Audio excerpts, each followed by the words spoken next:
Oh, Merry Christmas! Well, it's me, Santa. I'm down here at 100 Willette, guest of the Windsor Downtown BIA, and of course with Julie here from Thyme Kitchen.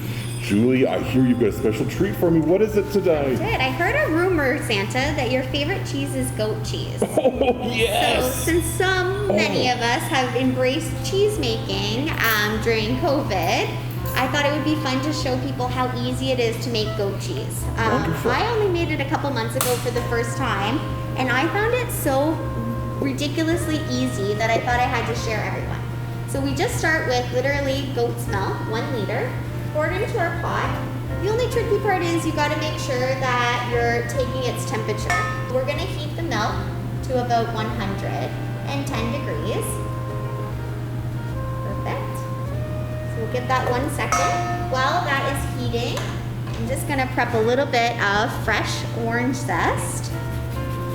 So as you heat the milk, you don't have to keep stirring it.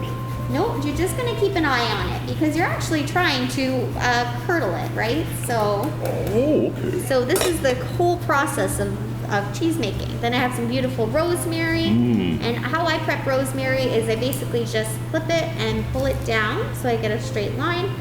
Then I put it through a little rough chop. Nice and easy.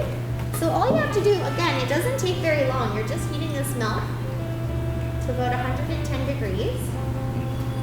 And goat's milk, we tried it, we sampled it. I made everybody try it at the restaurant because I thought, oh, you've never had it, you have to try it. Not too much of a difference, just a little bit, more earthy.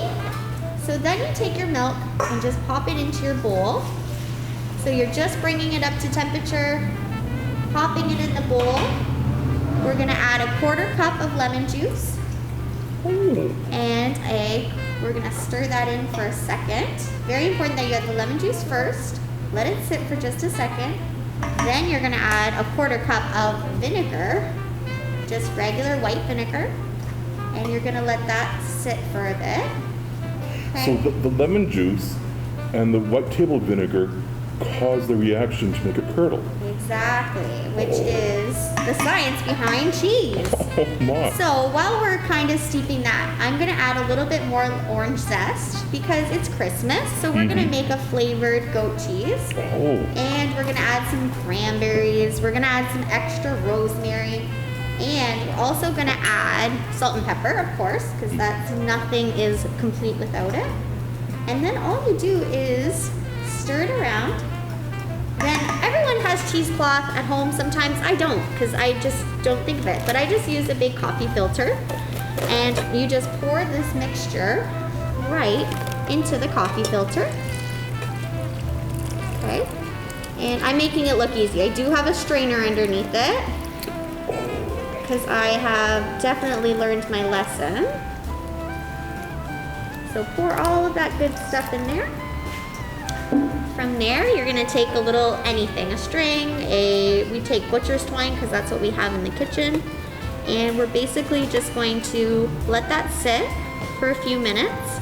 And once it's ready, we're going to tie the butcher's twine around it and let it sit just like this, like make a little bundle. It's like I'm giving people gifts. Oh my goodness. A little gift of cheese. So you let it separate out the curds in the whey? So yeah, we're gonna take away all the liquid, right? Because that's what's separating it. And we're gonna hang it, normally you just hang it like this. But again, I have a little bit of a strainer there, so I can just let it sit in there. And then the bowl is catching all the whey. So how long does that take approximately? So we're gonna let this sit for an hour. But magic of TV, have it all prepared for us. So this one is all ready to go. So it's gonna be, so I just rip it off, or we can take a little knife. So this has been sitting for an hour. So now, just wait, now, to you this is a little knife? Yeah, chef, this is my little knife. I have little hands, my little knife. Okay. And I think that's rather sizable, honestly. And then what we do is we take this saran wrap, and I'm just gonna rip that piece and move it over here. So we take our little goat cheese package, put it into our saran wrap. So this is just like what we get at the grocery store or at Exactly, but now you made it yourself, and literally it takes no time at all. So it took maybe 10 minutes to heat up in the pot. It takes an hour just sitting by itself on the counter, and then we're just gonna roll this guy up. And it has all the flavors that we love, right? So we got to choose what's going inside. Now this is the only tricky part. I like to spin these two sides together as tight as you can. And just like a little package, I like to tie it so I can give it a little spin. And then I tie it just like a little bow. And I'll leave this under your Christmas tree for a week. No, in the fridge. Okay. In the fridge. In the fridge. In the fridge for a week. Once it's sat for a week, or up to as long as you'd like, you get this little package, which is my little knife again.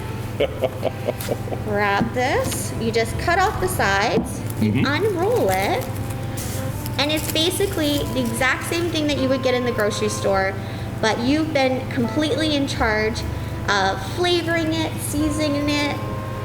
You got to put your love and care into it, and I think it's one of the best gifts you can give this holiday season is something that you made from your home.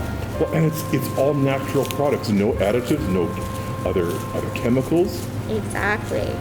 And if you have a goat at home, you could go one step further and just take the milk fresh. But maybe that will be the next pandemic. We'll start farming. All right, so then you have your beautiful spreadable goat cheese that's homemade and a perfect bite. Well, Julie, this is incredible. So I'm just going to say happy holidays to everyone, Merry Christmas, and see you in downtown Windsor.